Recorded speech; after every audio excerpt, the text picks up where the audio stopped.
नमस्कार।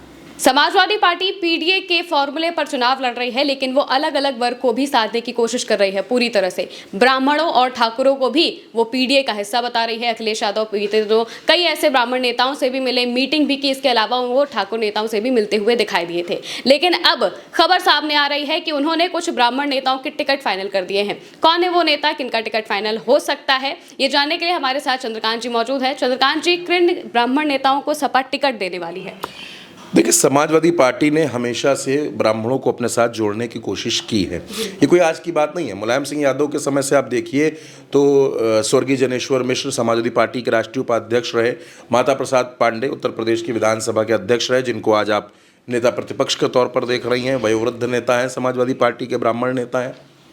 समाजवादी पार्टी ने हमेशा ब्राह्मणों को जोड़ा, और इस बार तो अखिलेश यादव ने खुलकर ये बात कह भी दी कि हमारे पीडीए में आप भी हैं, और पीडीए में पी का मतलब पंडित जी भी है।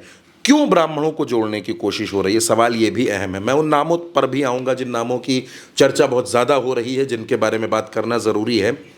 उत्तर प्रदेश में एक नैरेटिव बन गया है कि उत्तर प्रदेश की जो सरकार है वो एक जाति विशेष के बारे में सोचती है। ऐसे आरोप विपक्ष लगाता रहता है कि क्षत्रिय समाज के बारे में ये सरकार ज़्यादा चिंतित रहती है, ज़्यादा परवाह करती है, ज़्यादा संरक्षण देती है बजाय दूसरी जातियों के। पहली बात। दूसरी बात ये कहा जा रहा है कि अखिलेश यादव इस बात को समझते हैं कि जब वो पीडीए की बात करते हैं, पिछड़े दलित अल्पसंख्यक की बात करते हैं, तो उसके साथ साथ उनको बाकी जातियों को भी जोड़ना पड़ेगा। आपने देखा होगा कि 7 मई को अखिलेश यादव ने ब्राह्मण समाज के नेताओं के साथ मीटिंग की। बहुत कद्दावर ब्राह्मण नेता हैं, जो ब्राह्मण चेहरे हैं उत्तर प्रदेश के, वो सब वहाँ मौजूद थे। चाहे वो कुशल तिवारी हों, चाहे वो माता प्रसाद पांडे हों, अभिषेक मिश्रा, संतोष पांडे, पवन पांडे, ये तमाम नेता वहाँ पर मौजूद थे। और अब एक चर्चा ये चल रही है कि अखिलेश यादव ने कुछ ब्राह्मण नेताओं को आगे बढ़ाने का, उनको टिकट देने का, चुनाव लड़ाने का मन बनाया है, और ये कह दिया कि आप लोग अपने अपने क्षेत्र में तैयारी करें। हो सकता है उनको टिकट ना भी मिले, लेकिन जो चर्चाएं हैं उसके मुताबिक वो लोग बेहद सक्रिय हैं, और वो लोग अपने टिकट को लेकर आश्वस्त नजर आ रहे हैं, क्योंकि अखिलेश यादव ब्राह्मणों को बड़ी तादाद में समाजवादी पार्टी के साथ जोड़ना चाहते हैं। अब लोगों के मन में सवाल होगा कि क्या 2022 में उन्होंने नहीं जोड़ा? बिल्कुल जोड़ा था। 2012 में भी जोड़ा था। पवन पांडे विधायक रहे, पवन पांडे को उन्होंने 22 में भी चुनाव लड़ाया। अभिषेक मिश्रा विधायक रहे, मंत्री रहे, उनको 22 में भी लड़ाया। विनोद चतुर्वेदी को विधायक बनाया, मनोज पांडे को विधायक बनाया। तमाम ब्राह्मण नेताओं को अखिलेश यादव ने जोड़ा। आप चाहे राकेश पांडे को देख लीजिए। यानी कि ब्राह्मणों को तो समाजवादी पार्टी हमेशा से जोड़ रही थी। लेकिन इस वक्त जो नाम आ रहे हैं मेरे पास, जिन नामों की चर्चा हो रही, मैं आपसे उन पर भी बात करना चाहता हूँ। एक नाम पवन पांडे का है, तेज नारायण पांडे उर्फ पवन पांडे। अयोध्या की राजनीति करते हैं, बड़ा सक्रिय नाम है, छात्र राजनीति से, छात्र आंदोलन से निकले हैं, और अखिलेश यादव के बड़े करीबी माने जाते हैं। तो पवन पांडे एक वो नाम है जो अयोध्या की बेल्ट में हमेशा सक्रिय रहते हैं। वो विधायक रहें ना रहें, इस बात से कोई फर्क नहीं पड़ता। हमने देखा कि मिल्कीपुर का जब उपचुनाव हुआ, भले ही मिल्कीपुर में समाजवादी पार्टी चुनाव हार गई, लेकिन पवन पांडे ने वहाँ जी तोड़ मेहनत की। जी तोड़ मेहनत करके वहाँ उन्होंने समाजवादी पार्टी को मजबूत करने का काम किया। तो पवन पांडे के बारे में ये कहा जा रहा है कि उनका चुनाव लड़ना लगभग तय है, वो फिर से चुनाव लड़ेंगे। और पवन पांडे क्योंकि युवा हैं, अच्छा बोलते हैं, ब्राह्मण समाज से आते हैं और लगातार ब्राह्मणों के मुद्दे को उठाते रहते हैं, तो अखिलेश यादव की गुड लिस्ट में भी हैं, और एक मेहनती और जुझारू नेता के तौर पर उनकी पहचान है। पवन पांडे से जब मैं थोड़ा सा आगे बढ़ता हूं तो एक नाम आता है संतोष पांडे का। संतोष पांडे भी विधायक रह चुके हैं। सुल्तानपुर में लम्भुआ सीट है, और लम्भुआ सीट से वो विधायक रहे हैं। फिर से वो सक्रिय है। जब समाजवादी पार्टी ने ब्राह्मण नेताओं की मीटिंग की तो उस मीटिंग में भी वो नजर आए। हाल ही में उनके घर में एक पारिवारिक कार्यक्रम था, वहाँ भी समाजवादी पार्टी के दिग्गजों का जमावड़ा था। तमाम नेता, आपके प्रदेश अध्यक्ष श्यामलाल पाल, वो भी वहाँ पहुँचे थे। और संतोष पांडे सुल्तानपुर का जो क्षेत्र है, सुल्तानपुर के पूरे क्षेत्र में वो काफ़ी सक्रिय रहते हैं, और अखिलेश यादव के आज से नहीं बल्कि 2012 के पहले से करीबी नेताओं में शुमार होते हैं, और ब्राह्मण समाज का चेहरा है। सुल्तानपुर में उनको टिकट देने का फ़ायदा ये भी है कि रायबरेली में भी इसका फ़ायदा समाजवादी पार्टी को मिलेगा। इसके अलावा अमेठी की जो बेल्ट है, मतलब सुल्तानपुर के आसपास का जो पूरा इलाका है, वहाँ पर इसका फ़ायदा मिलेगा। सुल्तानपुर और अयोध्या, इस रीजन में 2 ब्राह्मण नेता समाजवादी पार्टी के पास, पवन पांडे और संतोष पांडे नज़र आते हैं। इसके अलावा अगर मैं आपसे बात करूं तो इस लिस्ट में जैसा कि आप देख सकती हैं कि संतोष पांडे और पवन पांडे के साथ साथ एक नाम, अगर मैं लखनऊ के बारे में आपको बताऊं तो वो नाम अभिषेक मिश्रा का है। अभिषेक मिश्रा लखनऊ में उत्तरी सीट से विधायक हुए 2012 में। उसके बाद वो समाजवादी पार्टी की सरकार में, अखिलेश यादव की सरकार में मंत्री बने। फिर वो लखनऊ में काफ़ी सक्रिय रहे। अखिलेश यादव ने उनको जो जिम्मेदारी दी उसको उन्होंने पूरा किया।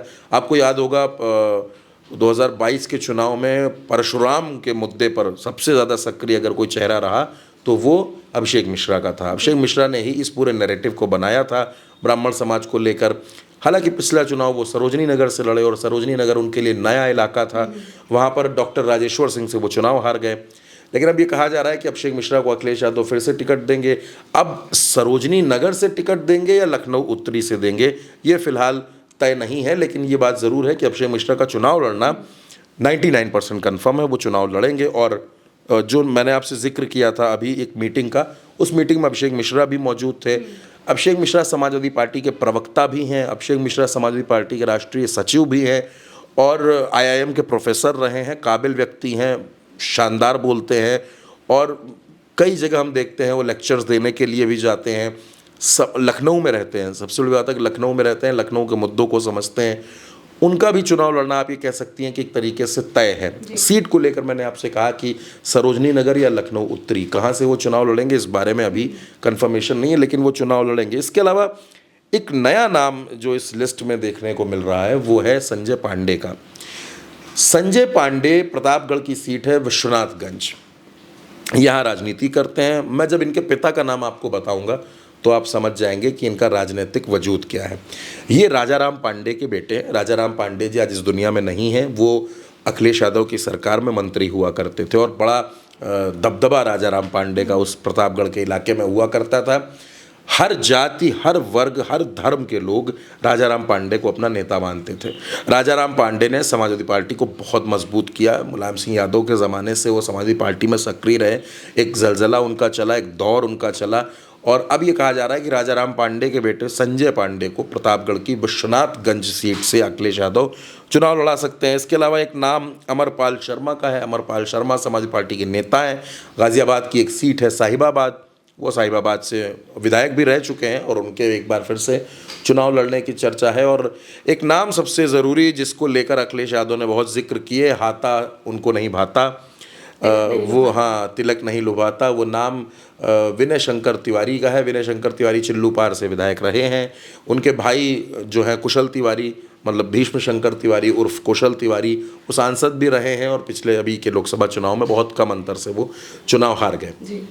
ये दोनों हरिशंकर तिवारी के बेटे हैं। हरिशंकर तिवारी मतलब पूर्वांचल का सबसे बड़ा नाम, या फिर ये कह लीजिए उत्तर प्रदेश में ब्राह्मणों के बीच का सबसे बड़ा नाम। एक दौर का मंत्री रहे, निर्दलीय विधायक बनने वाले, जेल से विधायक बनने वाले पहले नेता रहे हरिशंकर तिवारी। एक बाहुबली के तौर पर उनकी पहचान रही। और उनके जो बेटे हैं विनय शंकर तिवारी, फिलहाल तो वो ईडी का शिकंजा काफ़ी कसा हुआ है, लेकिन चर्चा ये है कि विनय शंकर तिवारी या कुशल तिवारी, इन दोनों में से किसी एक चेहरे पर अखिलेश यादव दांव लगा सकते हैं, किसी एक चेहरे को चुनाव लड़ा सकते हैं। एक सांसद रह चुके हैं, एक विधायक रह चुके हैं।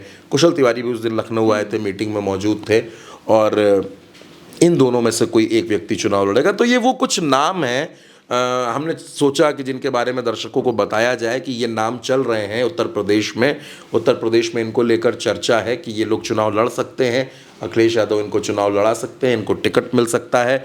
तो अब आगे क्या होगा ये तो देखना होगा, लेकिन फिलहाल बहुत से नामों की चर्चा है ब्राह्मण नेताओं की लिस्ट में। वो कुछ नाम हमने आपके सामने रखे हैं और जैसे जैसे हमारे पास सूचनाएं आती रहेंगी समाजवादी पार्टी से जुड़ी या उत्तर प्रदेश की सियासत से जुड़ी, वो भी हम लगातार साझा करते ही रहते हैं। तो भारत एक सोच पर अपने दर्शकों को बताते भी रहते हैं। जी बिल्कुल। और अखिलेश यादव सिर्फ ब्राह्मण समाज ही नहीं बल्कि और अलग अलग समाज को साथ में ला रहे हैं।